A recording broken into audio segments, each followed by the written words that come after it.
काबिल इज़्ज़त उलमाए किराम, बिरदरान मिल्लत इस्लामिया, अस्सलामु अलैकुम व रहमतुल्लाहि व बरकातुहू। नहमदुहु व नुसल्ली अला रसूलिहिल करीम, अम्मा बअद, फ़अऊज़ु बिल्लाहि मिनश शैतानिर रजीम, बिस्मिल्लाहिर रहमानिर रहीम। या अय्युहल्लज़ीना आमनू तक़ुल्लाहा हक़्क़ तुक़ातिही व ला तमूतुन्ना इल्ला व अंतुम मुस्लिमून। आमनतु बिल्लाहि सदक़ल्लाहुल अज़ीम व सदक़ रसूलुहुन नबियुल करीम व नहनु अला ज़ालिका लमिनश शाहिदीन वश्शाकिरीन वल्हम्दुलिल्लाहि रब्बिल आलमीन। ये जलसा अल्लाह के जिक्र की महफिल है। जो इस जिक्र की महफिल को उजाड़ता है, बुजुर्गों ने कहा है कि अल्लाह ताला उसकी जिंदगी को उजाड़ देता है। जो इस महफिल को बदरंग बनाता है, अल्लाह ताला उसकी जिंदगी को बदरंग बना देता है। आज हमारे पास किसी चीज की कमी नहीं है, मकानात, गाड़ियां, मगर जो चीज नहीं है वो सबसे बड़ी चीज है कि हमारे पास सच्ची खुशी नहीं है। करोड़ों रुपए कमाने के बाद भी चेहरे पे बदहवासी रहती है।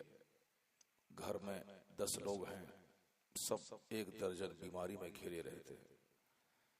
पड़ोसियों से तकलीफ, औलाद से कलेजा को ठंडा पहुंचना चाहिए, औलाद से तकलीफ ही तकलीफ पहुंचती है।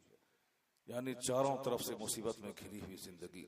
अभी तन्हाई में बैठ के गौर कीजिएगा कि इस बदरंग जिंदगी की वजह क्या है।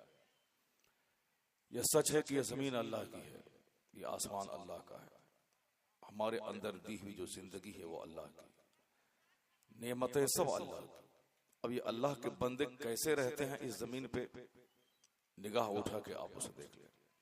ऐसा लगता है कि जैसे कि ये बंदा नहीं बल्कि ये खुदा बन के जी रहा।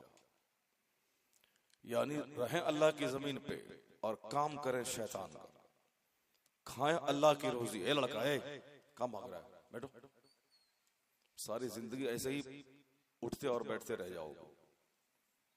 नाच अगर यहां करवाते मस्तान साहब तो तिल रखने की जगह नहीं मिलती, लेकिन इन्होंने नाच नहीं करवाया, इन्होंने सरकार के जिक्र की महफिल मुनक्किद की। ये चाहते तो मजमा जुटाने के लिए, भीड़ जुटाने के लिए सपना चौधरी को बुला लेते। इस जलसे में जितना खर्चा हुआ है उस सारे खर्च में थोड़ा और ये बढ़ा देते, सपना चौधरी को बुला लेते। मस्तान जी भी ऐसा आदमी है कि हम तो समझते थे कि बहुत इनका चौड़ा जिगर है, मगर इनका दिल बड़ा छोटा है। वो मजमा को देखने के बाद ये घबरा रहे हैं, रोने लगे। आप रोइए मत मस्तान जी, आपका काम लोगों का दिल चीर के यहाँ बुलाना नहीं है, आपका काम है सिर्फ चिराग जला देना। अब जिसकी मर्जी हो उस रोशनी में वो रास्ते का पता हासिल करेगा। यहाँ 1000 लोग हैं, मगर अल्लाह रब्बुल इज्जत के फरिश्ते लाखों की तादाद में यहाँ मौजूद होंगे। जिस जगह अल्लाह रसूल का जिक्र होता है उस महफिल को चारों तरफ से अल्लाह के फरिश्ते घेर लेते। तो इंसान को मत देखें, अल्लाह के फरिश्तों को देखें। अब भीड़ जुटाना मकसद नहीं होता है कि भीड़ हो गई, गीदड़ और बिलाई और बंदर छुछंदर की भीड़ जुटाने से क्या फायदा है। एक शेर ही जंगल में काफी होता है। अब साहब वो कुकुर बिलाई आ जाए उससे क्या मतलब होता है। अल्लाह का एक वली करोड़ों कुकुर बिलाई पे भारी होता है। यहाँ जितने लोग बैठे हैं ये सब के सब मर्द मोमिन हैं, और जितने लोग यहाँ बैठे हैं उनका चेहरा देखिए, जो लोग नहीं आए उसका चेहरा मत देखिए, बल्कि यह देखिए कि अल्लाह ने इतने बंदों को तौफीक दे दी, वह नींद कुर्बान करके इस मजलिस में मौजूद है। और फिर भीड़ क्या है, वो कभी 10,000, कभी 10, कभी 5, उससे क्या होने वाला है। अगर भीड़ ही जुटाना है तो जलसा क्यों करवाए थे, बुला लेते किसी औरत और मर्द कव्वाल को और कंपटीशन करवाते। भीड़ ही जुटानी है तो फिर क्यों कव्वाल को बुलाते, किसी बंबई की हीरोइन को बुला लेते। और भीड़ जुटानी है तो साहब वो करीना, हेमा मालिनी को बुला लेते। फिर अगर भीड़ ही जुटाना मकसद है तो आलिम को बुलाने क्या जरूरत है। किसी तवाइफ को बुला लेता, किसी रंडी को बुलवा लेता, वो आके नाचती। कैसा आदमी है ये, रो रहा है।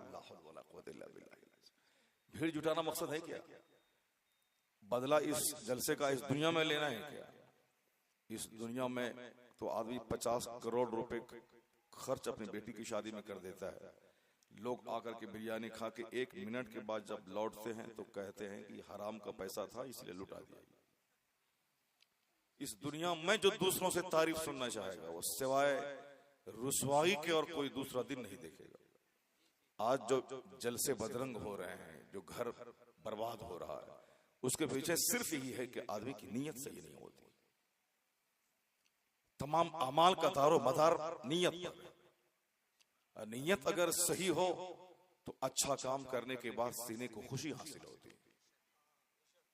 मस्जिद बनाने के बाद दिल को खुशी होती, मदरसा बनाने के बाद खुशी हासिल होती, जलसा कराने के बाद खुशी होती है। भीड़ जुटाने से क्या होता है?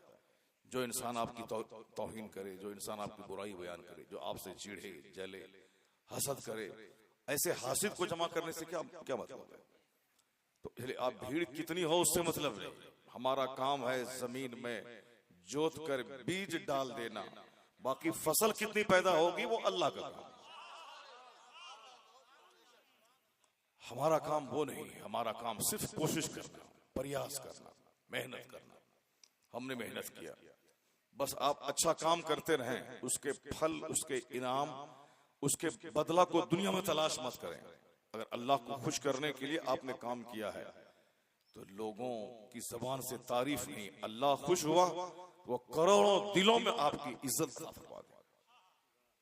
इसलिए सबसे बड़ी चीज है अल्लाह की खुशनुदी की खातिर। बस एक हदीस से पाक सुनिए, तकरीर होगी हमारी, क्योंकि जितने लोग यहाँ बैठ गए ये मजमा समझ लें कि लाखों पे भारी।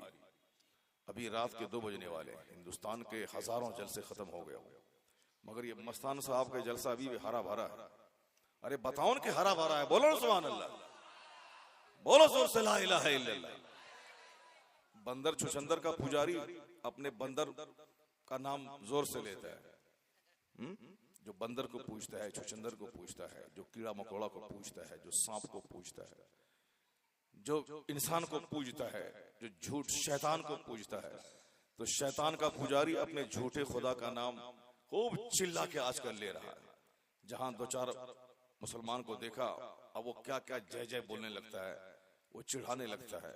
मुसलमानों की दाढ़ी खटकती है उनकी निगाह के सामने, हमारी अजान की आवाज खटकती है, और वो अपने झूठे खुदा का नाम खूब चिल्ला के लेता है।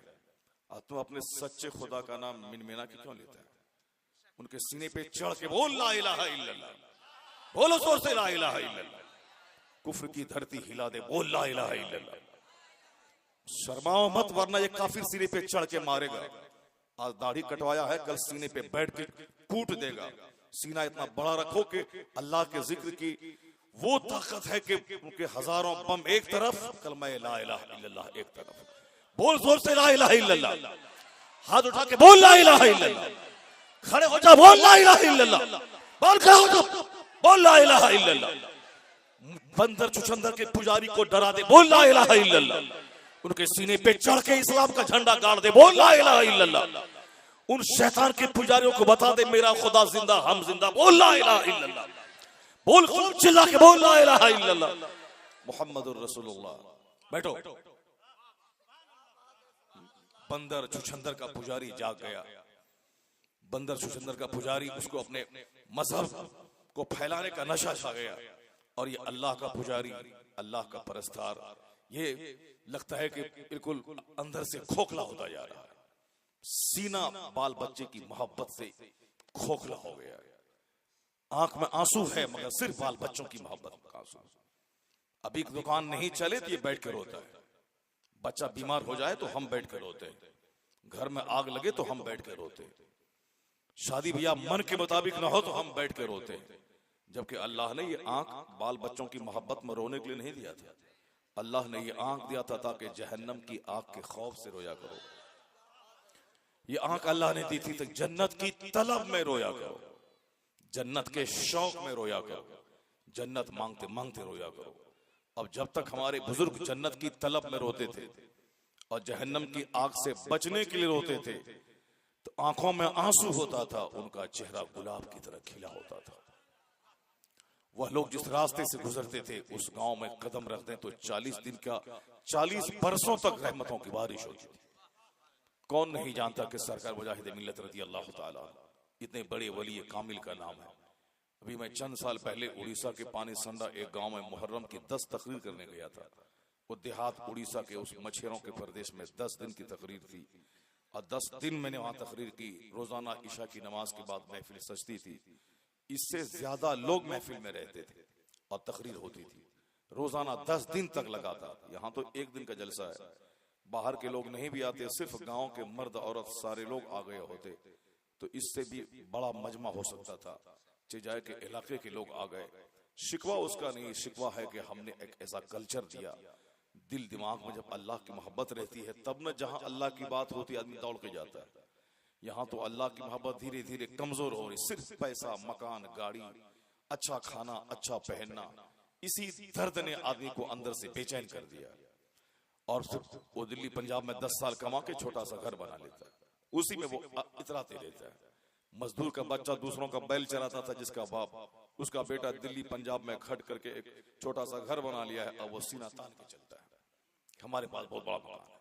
वो अपनी औकात भूल जाता है कि बाप दूसरों की गाय चराता था, बाप दूसरों का बैल चराता था। बस एक मकान छोटा सा बना लिया, अब वो मुंह में गुटखा खाना, हाथ में मोबाइल ले लेना, बाल चारों तरफ से मुंडा लेना, बीच में थोड़ा सा बाल वो खोपा चोटी की तरह लगा लेना, और चुस्त जीन्स पहन लेना, चुस्त टी शर्ट पहन लेना, और कोई सम्मान लेने के लिए झुकना तो आधा जूतों का पीछे से खुल जाना। ये है आज के मुसलमानों की पहचान, नौजवान की पहचान है।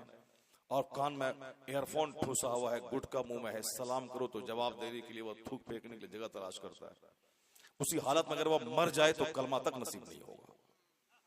आजकल मौत इतनी सस्ती हो गई है कि आदमी एक हफ्ता पहले दिल्ली से चला था कि हम घर जा रहे हैं, पूर्णिया कटिहार। अब वहां से फोन करता है कि बेटा मैं तुम्हारे लिए खिलौना ला रहा हूँ, फला सामान ला रहा हूँ। घर के सारे लोग खुश हैं, मगर हाजीपुर के पास ट्रेन के डब्बे पटरी से नीचे उतर गए। अब 2 दिन के बाद वो नहीं गया, उनकी लाश कफन में मलबूस होकर घर पहुंच गई। ये बताएं कि मौत कितनी सस्ती हो गई।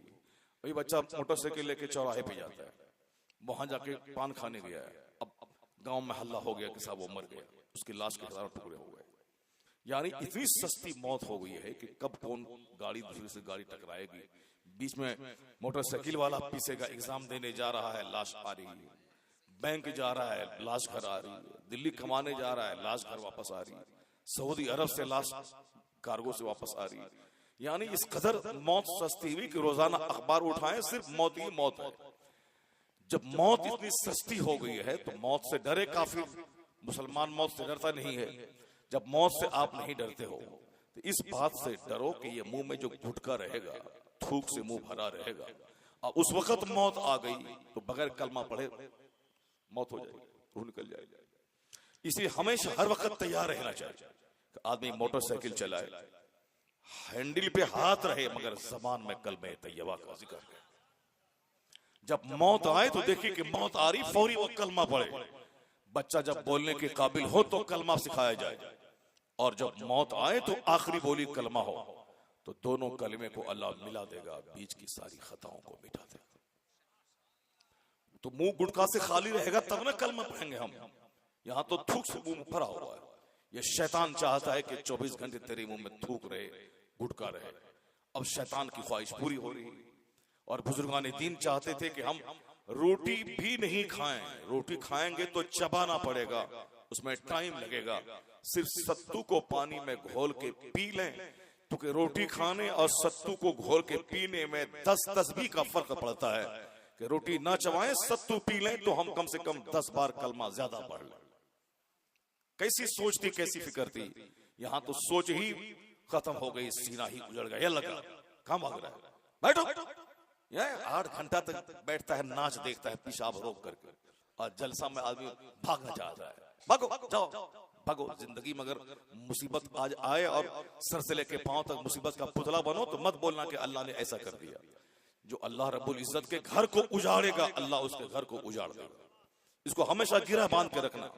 आज गांव की मस्जिद वीरान है और हर लोग चाहते हैं कि मेरा घर आबाद हो जाए। वो टाइल्स, मार्बल, वो बाथरूम में वो सिर्फ मार्बल लगाता है, और मेहमान कोई आ जाए तो बाथरूम दिखलाता है कि चलिए हमारा बाथरूम देखिए। यानी जहां पाखाना करने की जगह है उसमें टाइल्स और मार्बल लगा के दूसरों को दिखलाता है। ये काम क्या करता है? खाना खाना और पकाना करना। यानी जो खाना पकाना मार्बल लगाएगा बाथरूम में और लोगों को दिखलाएगा, घर को आबाद करना चाहेगा, मस्जिद को वीरान करेगा। 1000 की आबादी है, 5 बूढ़ा नमाज पढ़ता है और 995 आदमी अपने घर में वो टीवी देख रहा है, कोई मोबाइल पे फेसबुक पे गंदी तस्वीरें देख रहा है, कोई साहब वो तबला बजा रहा है, कोई अपने घर में वो अपने मन में बड़ा बन रहा है कि हमारा इतना बड़ा घर है, इतनी गाड़ी है। यानी उसके बावजूद चेहरा आदमी का काला रहता है, सिर्फ इसलिए कि अल्लाह के घर को उन्होंने वीरान किया।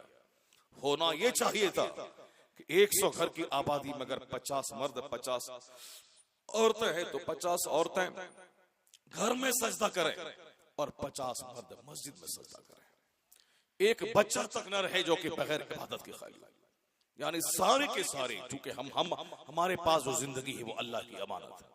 हम जिस जमीन पे चलते हैं, घर बनाते हैं, वो अल्लाह की अमानत है। हम जिस हवाओं में सांस लेते हैं वो हवा अल्लाह की दी हुई।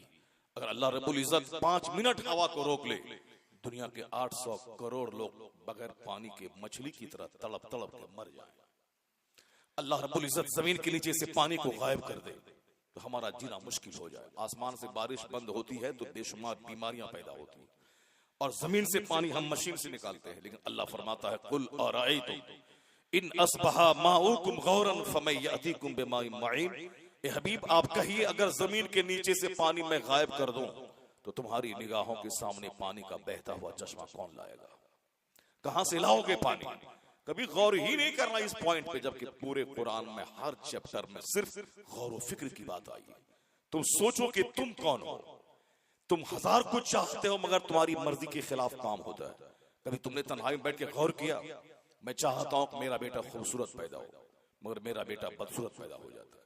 मैं चाहता हूं कि मुझको बिल्कुल परी जैसी औरत मिल जाए, मगर खूब परेशान होने के बाद जैसी मिलनी है वैसी मिल जाती है। मैं चाहता हूं कि मैं मिट्टी को छूं तो मिट्टी सोना बन जाए, लेकिन मैं मिट्टी सोना बनती नहीं। लोग कहते हैं कि बिल्कुल काम बनने के करीब आता है, बिगड़ जाता है। आज दुनिया में आमिरों की दुकान खूब आबाद है, जो तावीज लिखता है खूब आबाद है, जो बेचारा तकरीर करे 2-2 घंटा, जो जुमा में तकरीर करे, ईदैन में खिताब करे, 5 वक्त नमाज पढ़ाए, जो बच्चों को कुरान मदरसे में पढ़ाए, जो बच्चों को बुखारी शरीफ पढ़ाए, यानी जो असल में दीन का काम करे।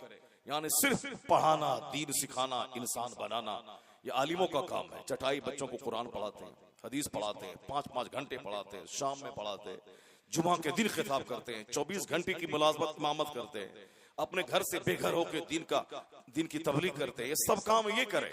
उनके पास पैसा कितना है? 10,000 महीना, 20,000 महीना, 5,000 महीना।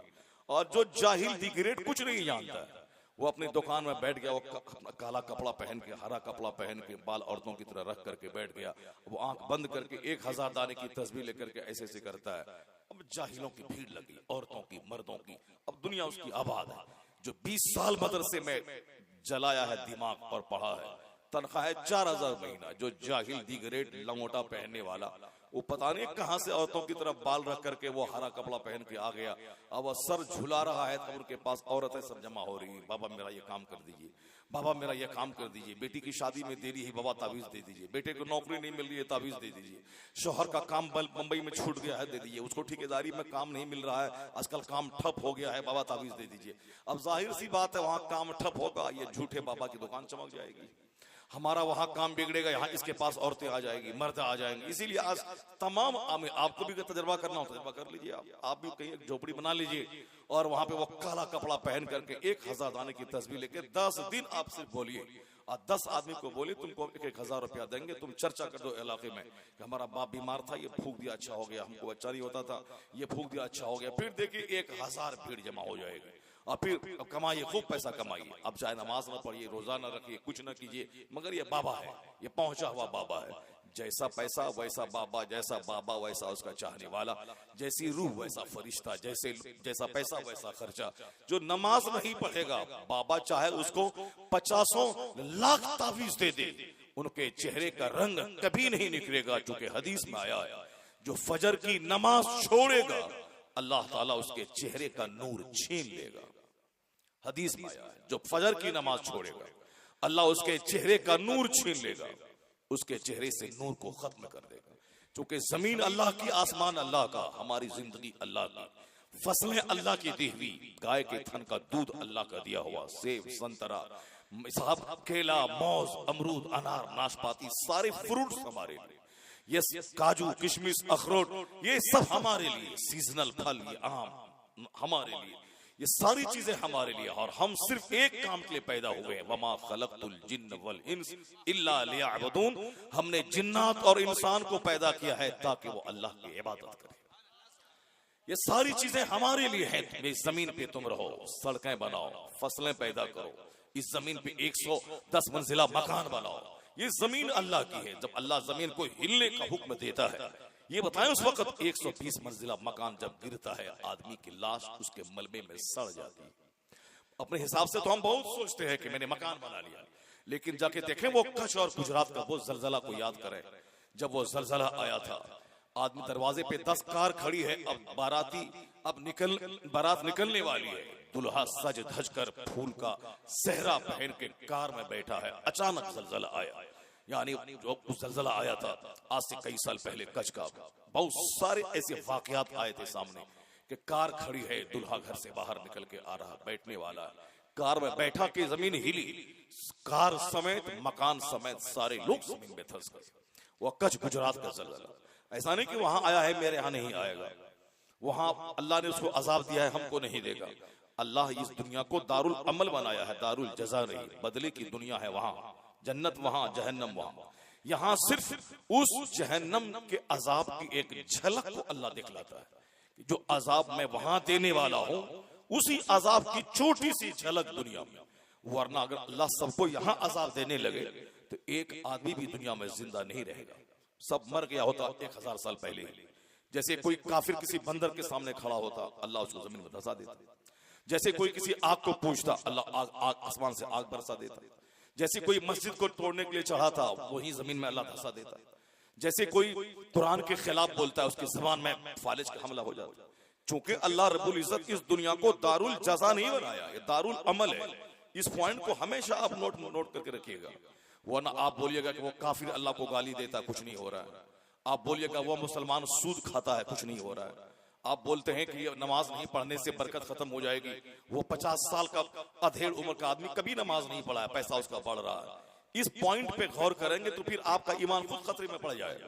आप बोलेंगे कि नहीं, कोई अल्लाह ही नहीं है, माज़अल्लाह, हजार बार अल्लाह रहता तो काफिर को मार देता, अल्लाह रहता तो उसको उस सूदखार मुसलमान को मार देता। लेकिन चूंकि हमने इस्लाम को समझा ही नहीं, सूरह फातिहा जो कुरान पाक की सबसे पहली सूरत है, उसमें क्या कहा गया है? अल्हम्दुलिल्लाहि रब्बिल आलमीन अर्रहमानिर रहीम मालिके यौमिद्दीन, यानी रोजे जज़ा का मालिक, owner of the day of judgement.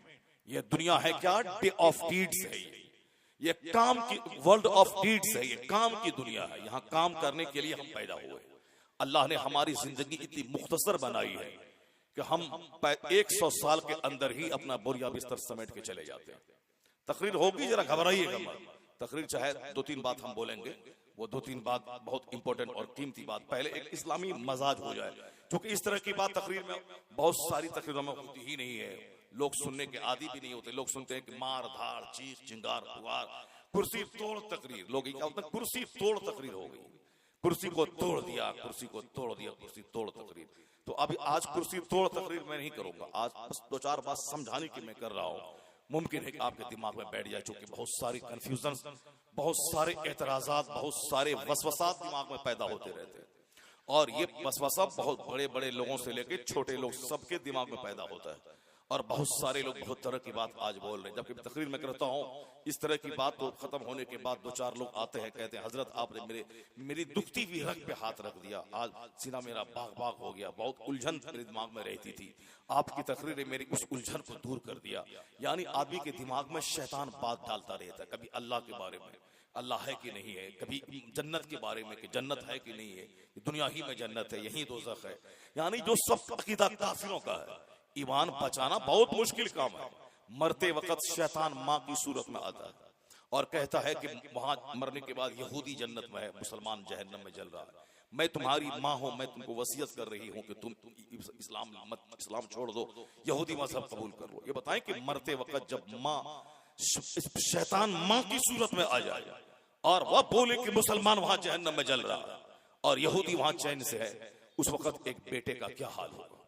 बाप की सूरत का चेहरा लेके शैतान आता, माँ का चेहरा लेके शैतान आता, असमंजस की स्थिति हो जाती है। अगर जरा सा वो बहक गया तो खरबों साल जहन्नम की आग में जलना पड़ेगा। दुनिया का 100 साल, जिसमें 15 साल का बचपन, 25 साल की जवानी, 10-20 साल का बुढ़ापा, 70-80 साल का हो गए, आंख की बीनाई खत्म, चश्मा के बगैर नहीं पढ़ पाए, दांत खत्म, रोटी चबा नहीं पाए, पेट खत्म कि रोटी पचा ना पाए, जोड़ जोड़ का दर्द कि आदमी उठ नहीं पाए, बैठ नहीं पाए, बैठे तो उठ ना पाए, उठे तो बैठ नहीं पाए। कुर्सी पे नमाज पढ़ने वालों की तादाद आजकल बढ़ गई है। 25 साल पहले नजर नहीं आते थे कि मस्जिद में लोग कुर्सी पे नमाज पढ़ते हैं। सारे लोग नमाज पढ़ते थे बैठ करके, खड़े होकर। आजकल कुर्सी पे नमाज लोग खूब पढ़ रहे हैं। बंबई में आप रहते हैं, दिल्ली में रहते होंगे, देखें मस्जिद में एक तरफ से कुर्सी लगी होगी। वही आदमी बाहर खड़ा है बस अड्डा पे 1 घंटा तक बस के इंतजार में, वहां नहीं बोलता कि कमर में दर्द है, यहाँ दर्द है। नमाज पढ़ने के लिए मस्जिद में आता है, कुर्सी ले लेता है। क्या करें हजरत, यहाँ दर्द है, घुटने में दर्द है, नहीं झुका जाता, रीढ़ की हड्डी में दर्द है। तो बुढ़ापा बीमारी का घर, जवानी मारे मारे फिर के 2-4 पैसा कमाना, अब बचपन गुल्ली डंडा खेलना, स्कूल जाना, स्कूल से आना। 100 साल खत्म, चलो फरिश्ता आ गया, अब चलो कब्रिस्तान की तरफ। 100 साल पहले जो पैदा हुआ था, एक बच्चा मुझको दिखला दें इस इलाके में, पूरे झारखंड में, जिसकी उम्र 110 साल हो। कोई है? कोई नहीं। अगर कोई होगा भी तो बिस्तर पे पखाना पेशाब करने वाला। वो कोई जिंदगी है क्या? 100 साल के अंदर बचपन खत्म, जवानी खत्म, बुढ़ापा खत्म। 100 साल। कयामत का एक दिन, मरने के बाद की जो दुनिया है, वहां का एक दिन 50,000 साल का होगा। बोलो न सुभान अल्लाह, बोलो न ला इलाहा इल्लल्लाह, बोलो सुभान अल्लाह, बोलो अल्हम्दुलिल्लाह। कुछ बोलते रहो, वरना शैतान चाहेगा कि नींद तारी हो जाए और शैतान को भगाओ वहां से। कल की रात में ऐसे ही बोलते बोलते 2 घंटे हो गए, पता ही नहीं चला। बंबई से 300 किलोमीटर दूर, बंबई से आगे 300 किलोमीटर दूर, कल की रात जो है, कल रात की, बिल्कुल एक देहात में, मनमाड़ जंक्शन के पास में एक गांव है, एक बाजार है, बिल्कुल चटियल मैदान में एक मदरसा है, वहां तकरीर हुई। 2 घंटे तक ऐसा लगा कि साहब अभी और 2 घंटे मौलाना साहब बोले। वो पढ़े लिखे लोग साहब, कीमती कार लेके आए थे लोग जलसा सुनने के लिए। अब वहां वो लोग, कल तक हम मनमाड़ से भाग करके हम बम्बई आए, 5 घंटा कार पे सफर करके बम्बई, वहां प्लेन से सफर करके आए कलकत्ता, फिर वहां से 11:45 में जम्मू तवी लेके आए यहाँ। अभी आपके सामने है, ताकि बस कुछ बात हो जाए, आप कुछ बात सुन लें। साहब जलसे रोज हो रहे हैं, कुर्सी तोड़ तकरीर रही, एक बात अगर सीने में असर कर गई तो समझ लें कि आपकी जिंदगी में इनकलाब आ सकता है, जिंदगी में यू टर्न ले सकते हैं आप। जो आपको जगा दे, जो आपको ख्वाब गफलत से बेदार कर दे, जो आपको आखिरत का एहसास दिला दे, वही तो है। 100 साल पहले जो पैदा हुआ था, एक बच्चा भी मौजूद नहीं है हमारे गांव में। आज जो मौजूद है, इसमें का एक बच्चा 100 साल के बाद नहीं रहेगा। 100 साल के बाद भी दुनिया थी, अल्लाह चाहेगा तो 100 साल के बाद भी दुनिया रहेगी, मगर हम नहीं रहेंगे। हम अपना सारा काम करके बोरिया बिस्तर समेट के, वो तन्हाई वाला घर, कब्रिस्तान, वहां जहां मिट्टी की खुराक, 10 दिन के बाद उस कब्र को खोल के आप देखें, आंख बह रही होगी, कीड़े मकोड़े उसके दिमाग को चाट रहे होंगे, हाथ और पांव के सारे गोश्त उसके गल गए होंगे। 1 साल के बाद कब्र खोल के देखें, सारी हड्डी सूख गई होगी। करोड़ों में कोई एक जो अल्लाह का वली होता है, उनकी लाश महफूज रहती है, वरना जनरल इंसान की लाश गल जाती है कब्र में, क्योंकि रूह गलती नहीं है। अल्लाह रब्बुल इज्जत उस रूह में जो दोबारा जिस्म में उस रूह को दाखिल करेगा, मरने के बाद कयामत जब कायम होगी, जब अल्लाह दोबारा आदमी को उठाएगा, फिर उसमें जान डालेगा, उसका गोश्त पोस्त हड्डी सब फिर तरोताजा सब हो जाएगा। उससे फिर अल्लाह पूछेगा कि तुमने दुनिया में क्या किया, हमने जो जमीन दी तुमको रहने के लिए, तुमने उसके बदले में क्या किया, हमने जो आसमान दिया छत बना के, उसके बदले में तुमने क्या किया, हमने बोलने की ताकत दी, तुमने इसके बदले में क्या किया, हमने सारी दुनिया को देखने के लिए आंख दिया, तुमने उसके बदले में क्या किया, हमने तुम्हें हाथ दिया काम करने के लिए, अगर तुमको हाथ नहीं देते तो तुम दुकान में अपना सौदा कैसे अपने ग्राहक को देते, कैसे तुम हल चलाते, कैसे गाड़ी चलाते। बहुत सारे लोग समाज में हैं जिनके हाथ में फालिज और लकवा की बीमारी, वो ना गाड़ी पकड़ सकता है, ना वो हल चला सकता है, ना वो दुकान में बैठ के ग्राहक को सामान दे सकता है। बेशुमार लोग ऐसे हैं, मगर तुम्हारे हाथ को मैंने फालिज से महफूज रखा, तुम्हारे हाथ को मैंने लकवा से महफूज रखा। आखिर तुमने कभी तन्हाई में बैठ के गौर किया कि हाथ कितनी बड़ी नेमत है अल्लाह की? उन अपाहिज फालिज सदा उनको देखो, उनका हाथ, उनके पास हाथ नहीं है, वो कैसे रहता है? तो इस हाथ देने वाले खुदा को के बारे में कभी सोचा कि इस हाथ जो अल्लाह ने जो दी है, मैंने इसके बदले में क्या किया? अल्लाह एक एक नेमत के बारे में सवाल करेगा। सुम्मा लतुसअलुन यौमा इज़िन अनिन नहीं, अल्लाह फरमाता हर नेमतों के बारे में तुमसे सवाल किया जाएगा। अल्हाकुमुत तकासुर हत्ता ज़ुरतुमुल मकाबिर, ढेर माल इसी तलब ने तुमको हेलाक और तबाह बर्बाद कर दिया। हत्ता ज़ुरतुमुल मकाबिर, यहाँ तक कि तुमने कब्रों का मुंह देख लिया। अल्लाह फरमाता है तुमने कब्रों का मुंह देख लिया, यानी तुम कब्र में चले गए ढेर माल तलब करने। अगर तुम्हें विश्वास होता कि हमें क़यामत के दिन मुझसे सवाल किया जाएगा तो कभी तुम गफलत में नहीं पड़ते। अल्लाह फरमाता है कि उस दिन तुम हर नेमतों के बारे में सवाल होगा, ठंडा पानी के बारे में सवाल होगा, एसी की सर्द हवाओं के बारे में सवाल होगा कि तुमको अल्लाह ने एसी का घर दिया, तुमने उसके बदले में क्या किया? अल्लाह ने बर्फ वाला ठंडा पानी पीने को दिया, तुमने उसका क्या शुक्र अदा किया? अल्लाह ने दुनिया को देखने के लिए आंख दी, तुमने उसके बदले में क्या किया? हर नेमतों के बारे में सवाल होगा। एक आदमी पागल है, वो दूसरों को गाली देता है, समाज के लोग उसकी गाली को अहमियत नहीं देते क्योंकि ये पागल है। पागल पखाना खाए कि पागल गाली दे के वो रात भर ना सोए, दूसरों की नींद चाटे, लोग कहते हैं पागल है, वो माजूर है, बीमा बेचारा, उसके पास अकल नहीं है, वो गंदी बात बोलता है, गाली देता है। लोग खातिर में नहीं लाते, लोग को तकलीफ नहीं पहुंचती चूंकि वो पागल है। पागल गंदी नाले में सो गया, अपना पेशाब पी लिया, अपना पाखाना हाथ से लपेट रहा है, लोग कहते हैं वो पागल है। ये बताएं कि पागल जिंदा रहने के बावजूद भी वो मुर्दा है, क्योंकि उसको कोई इज्जत, कोई हैसियत उसकी नहीं होती, जो दूसरों के दिमाग को चाटने वाला होता है। यही ब्रेन है, अल्लाह थोड़ा सा छीन ले तो पागल हो जाए। और अल्लाह रब्बुल इज्जत जिसको ब्रेन दिया है, जो वह सोचता है, हराम और हलाल में तमीज पैदा करता है, जो डिफरेंशिएट करता है, ये लीगल है, इलीगल है, ये हराम है, ये हलाल है, ये बाप है, ये माँ है, ये बीवी है, ये भतीजा है, ये पोता है, ये दादा है, ये रात है, ये दिन है, ये खाना है, ये पानी है, ये पेशाब है, ये पखाना है, ये बीवी है, ये माँ है, यानी जो हर चीज भले बुरे की तमीज कर सके, उसी का नाम है वो अक्ल, जो हमें भले बुरे की तमीज सिखलाए। और ये अक्ल खत्म हो जाए तो बस पागल अपना पखाना खाया, अपना पखाना चाटे, अपना पेशाब पिए। ये अक्ल कितनी बड़ी नेमत है। और जिसके पास थोड़ी अक्ल मिली है, जो बात करता है मगर अल्लाह की तरह बोलता है, जो बात करता है मगर सलीके से नहीं बोलता है। लोग क्या कहते हैं, ये बेवकूफ है, समाज का आदमी है मगर अकल कम है। लोग कहते हैं थोड़ा ब्रेन कम है इसका, इसकी बात से तकलीफ मत मारी, ये ब्रेन कम है।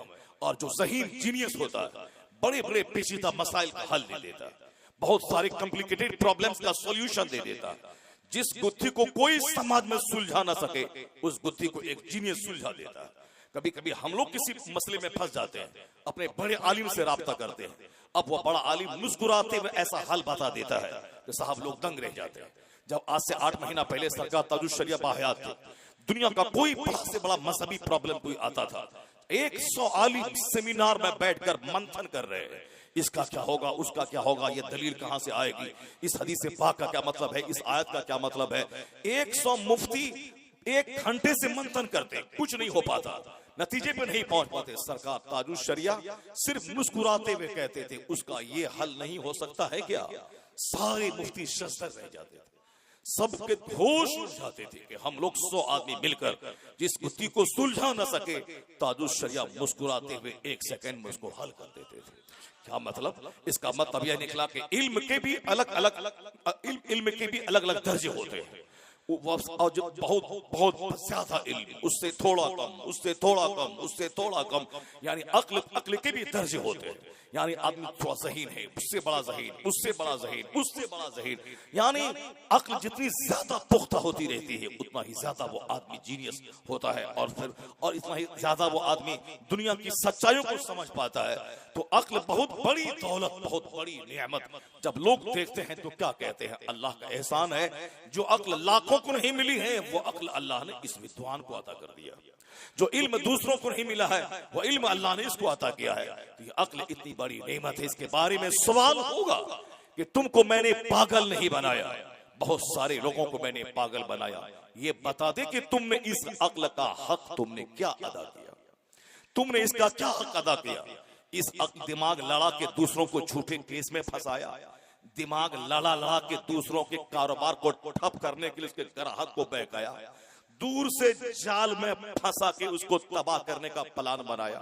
तुमने क्या इस अक्ल का इस्तेमाल कैसे किया? समाज की शांति को भंग करने में दिमाग जलाया, तुमने दूसरों के कारोबार को ठप करने में दिमाग जलाया, दूसरों की बेटे की नौकरी को छोड़ाने में दिमाग जलाया, एक खाते पीते चमन को उजाड़ने में दिमाग जलाया। कहां तुमने दिमाग लड़ाया? इसका सवाल होगा क़यामत के दिन।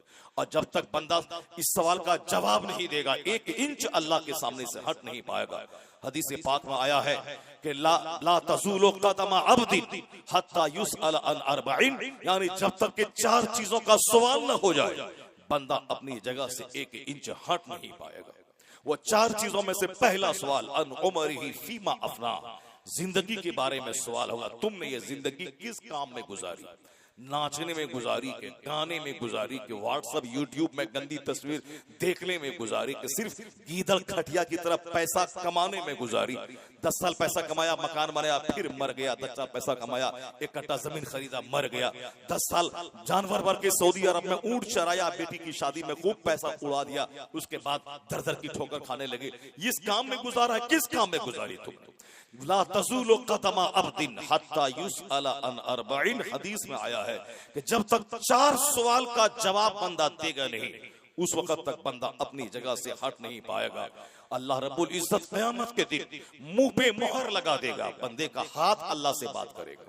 आया है सूरह यासीन शरीफ में कि अल यौम नख्तिमु अला अफ़वाहिहिम व तुकल्लिमुना अयदीहिम, आज हम मुंह पे मोहर लगा देंगे और फिर उनके हाथ मुझसे कलाम करेंगे, उनके पांव मुझसे बात करेंगे। यानी ये बात, ये पांव कहेगा अल्लाह से कि मुझको किन किन रास्तों पे चलाया गया। ये हाथ अल्लाह से बात करेगा, इस हाथ से क्या क्या काम हुआ, जुल्म हुआ, अपराध हुआ, अत्याचार हुआ, दूसरों की बहू बेटी पे बुरी नजर डाल के इस हाथ का मिसयूज हुआ, दूसरों पे जुल्म किया गया। इस हाथ से क्या तुमने किया?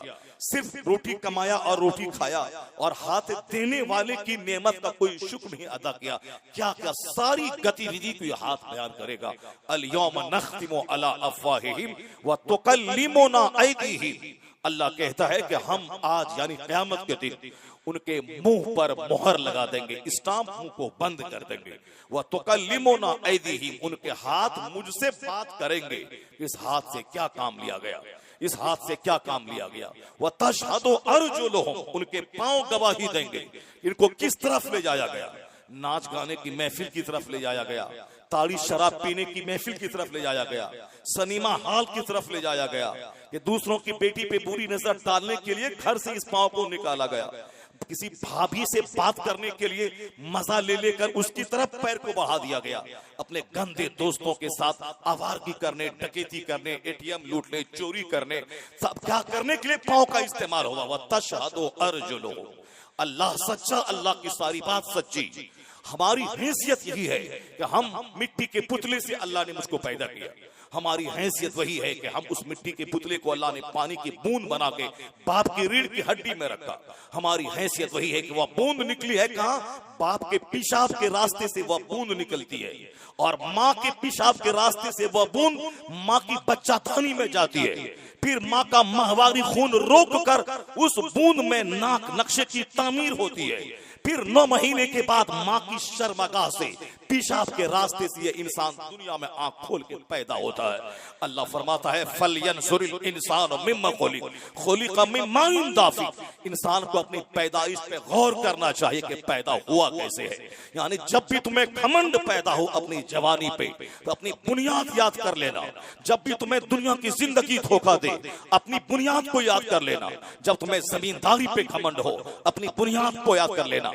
जब तुम्हें गाड़ी मकान छकड़े पे घमंड हो अपनी बुनियाद को याद रख लेना। समाज में लोग कहते हैं ना, मजदूर का बच्चा जब पैसा कमा के इतराता है, लोग कहते हैं याद रखना तेरी माँ दूसरे के घर में पोछा लगाती थी, भूल गए वो दिन। तेरा बाप दूसरों की गाय चराता था, भूल गए वो दिन। तेरी माँ दूसरों के दरवाजे पे जाके मांग के खाती थी, तुम भूल गए वो दिन। तो गुरूर को तोड़ने के लिए ये जुमला बोला जाता है। तुम वही तो हो ना जिसकी माँ मजदूरी करती थी, तुम वही ना हो जिसका बाप मजदूरी करता था, तुम वही ना हो जिसका दादा दूसरों के घर में जाके बैल और गाय चराता था। यानी गुरूर को तोड़ने के लिए जुमला इस्तेमाल होता है। अल्लाह ने क्या कहा, फलयंजुरिल इंसानु मिम्मा खुलिका मिन माइन दाफिक यखरुजु मिन बैनि सुल्बि वत्तराइब इन्नहु अला रजइही लकादिर। A man should consider in his creation how he is created. आदमी को अपनी पैदाइश पे गौर करना चाहिए, ये पैदा हुआ कैसे है। अल्लाह कहता है वो पानी का जंप करता हुआ कतरा जो बाप की रीढ़ की हड्डी और माँ के सीने की हड्डी से निकलता है, उसी जंप करते पानी यानी मनी जो निकलती है, मनी नाइटफॉल जो होता है, वह मनी का कतरा नुत्फा वह जंप करता हुआ निकलता है। शहवत के साथ जब आप मनी का कतरा निकलता है वह कूदता हुआ निकलता है, तो वह कूदता हुआ कतरा अल्लाह फरमाता है उसी कूदते हुए कतरे, जंप करते हुए कतरे, खुलिका मिन माइन दाफिक, यानी तुम पैदा किए गए वो जंप करते हुए पानी के कतरे से। ये कायनात का खालिक, ये कुरान करीम जो तमाम सच्चाइयों का मजमुआ, जो अल्लाह का कलाम है, हिदायतों का सरचश्मा है, उसमें इस बात को कहा गया है कि आदमी को अपनी पैदाइश पे गौर करना चाहिए, ये पैदा हुआ कैसे है। और अल्लाह फरमाता है वो पानी का कतरा जो जंप करते हुए निकलता है, उसी कतरे से इंसान की पैदाइश हुई है। और वो कतरा निकलता कैसे है, यहाँ से और जाता किस रास्ते से है, वही पेशाब के रास्ते से। और दाखिल कहाँ होता है, माँ की बच्चादानी में। फिर 9 महीने तक वहाँ खाता कैसे है, माँ का माहवारी खून, वो हैज का खून, मंथली खून को रोक करके उस बच्चे की ग़िज़ा का इंतजाम होता है। फिर वहां से निकलता कैसे है दुनिया में, वही एक रास्ता है जिससे वो निकलता है माँ की शर्मगाह से। यानी जो इतना कमजोर है कि जो शर्मगाहों से कई बार गुजरा है, यानी निकला है शर्मगाह से, फिर वापस आया है शर्मगाह से, माँ का माहवारी खून पिया है माँ के पेट में, यानी वो कतरा जो निकलने के बाद अंग अंग नापाक हो जाता है। यानी आदमी के पांव में सूअर टच कर जाए, नहाना फर्ज नहीं है। आदमी के बदन में कुत्ता लग जाए, नहाना फर्ज नहीं है। पूरे पांव में कुत्ते का पाखाना लग जाए, गुस्ल फर्ज नहीं है। जहां पाखाना लगा है उसको तुम धो लो, पाक हो जाएगा। कपड़े में लगा सूअर का पाखाना, उसको धो लीजिए, पाक हो जाएगा। इस पांव में लग जाए कुत्ते का पाखाना, धो ले, पाक हो जाएगा। लेकिन वही एक कतरा जब बदन से निकल जाता है मनी का, तो अंग अंग नापाक हो जाता है और गुस्ल फर्ज हो जाता है। सर से लेके पांव तक सारे आज़ा में पानी पहुंचाना फर्ज हो जाता है। यहाँ तक के नाक के नर में बांसे तक पानी पहुंचाना फर्ज, दांत के सारे गोशे में, तमाम जबड़ों में पानी पहुंचाना फर्ज, हल्क तक पानी पहुंचाना फर्ज हो जाता है। गुस्ल में 3 चीजें फर्ज होती है, यानी सर से लेके पांव तक कहीं कोई बाल बराबर जगह सूखी भी न रहे, और फिर नाक में नर में बांसे तक पानी पहुंचाना फर्ज है, और हल्क तक पानी पहुंचाना फर्ज है। इस कदर कुल्ला करे कि दांत में, जबड़े में और हल्क तक पानी पहुंच जाए। ये 3 चीजें फर्ज है। अगर यहां तक पानी नहीं पहुंचा तो गुस्ल नहीं होगा। नाक के नर में बांसे तक पानी नहीं गया तो गुस्ल नहीं होगा। ये गुस्ल फर्ज होता है कब, वही जब कतरा निकल जाता है, नाइट फॉल हो जाता है, वह मनी का कतरा निकलता है, तो सारा अंग अंग नापाक हो जाता है।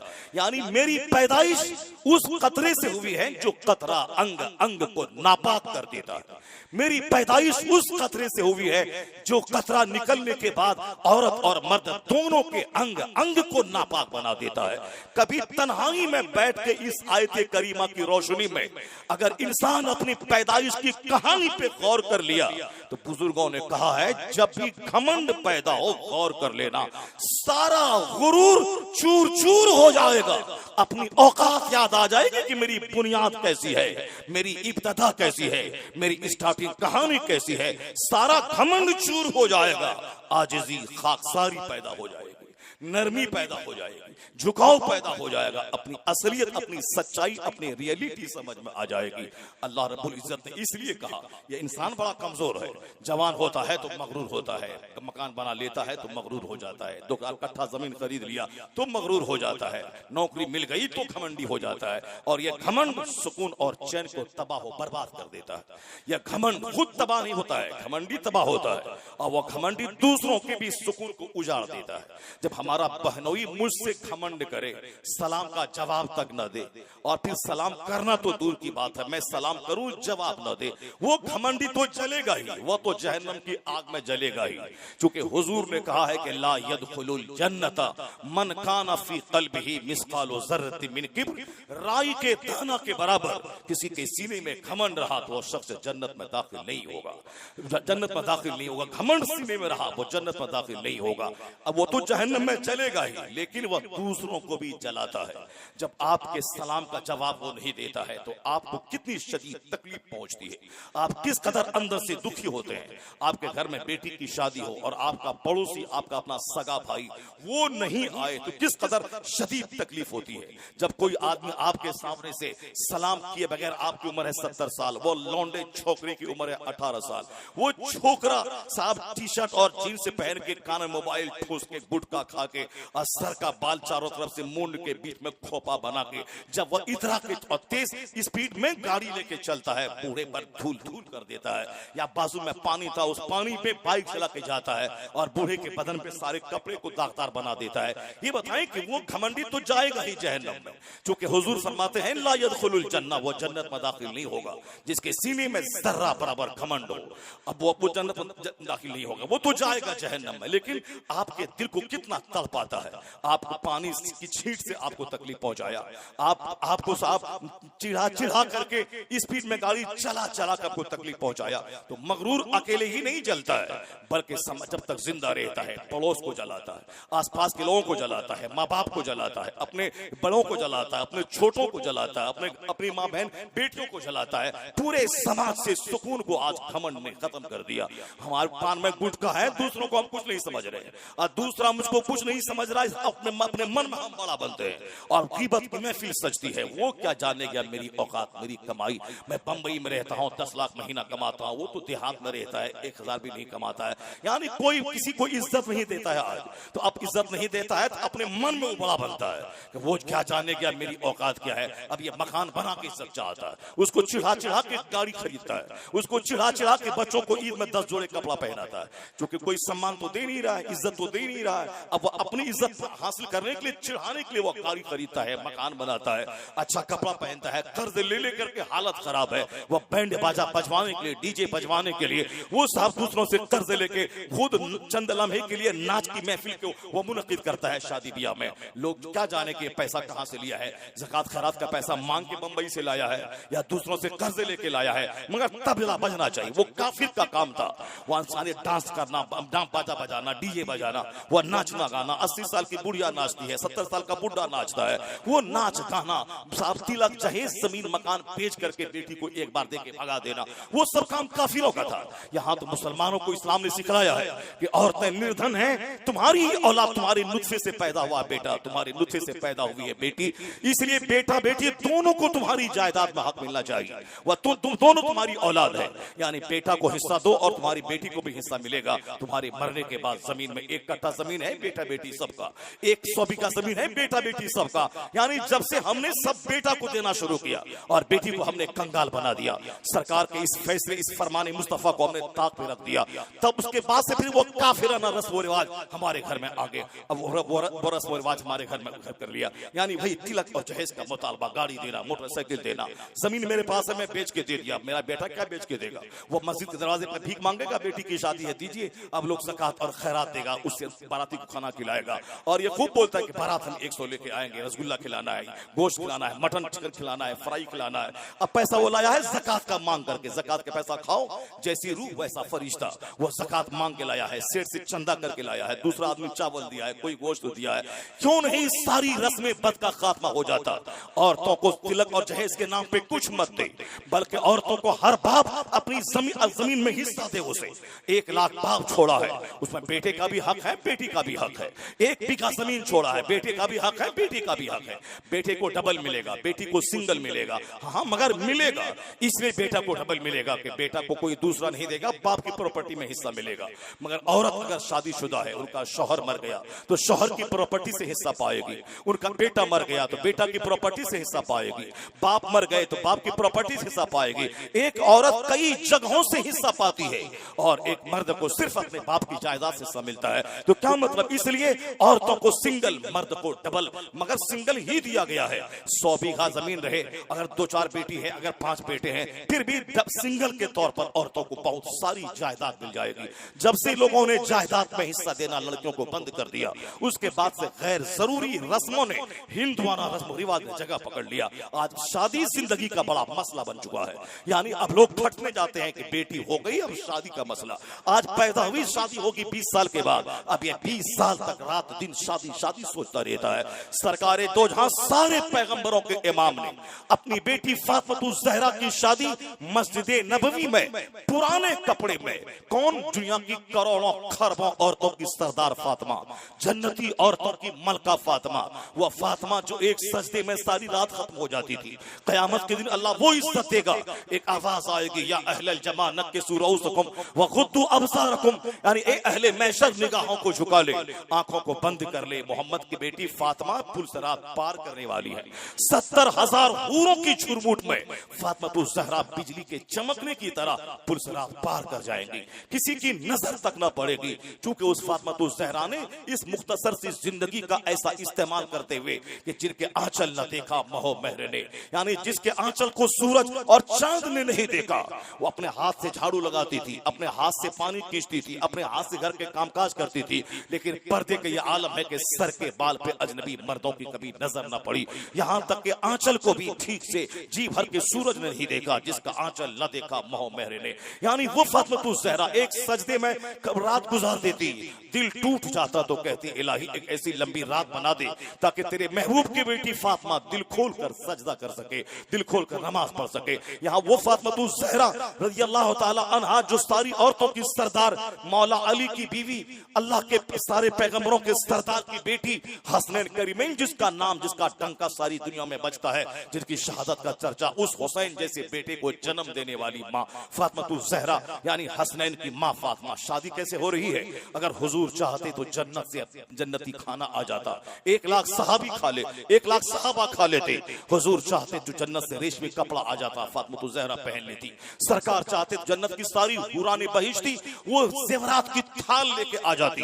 फातिमा ज़हरा को सर से लेके पांव तक जन्नत के सोने और चांदी की ज़ेवरात में उसको नहा दिया जाता। लेकिन कोई बता तो दे कि किसी सहाबी को दावत दी गई हो कि आओ मेरी बेटी की शादी है, खाना खा ले। 1 लाख सहाबा थे मुस्तफा के, मगर सरकार ने मस्जिद नबवी में चंद सहाबा के दरमियान आपने निकाह का खुतबा पढ़ा और मौला अली के निकाह में अपनी बेटी को दे दिया।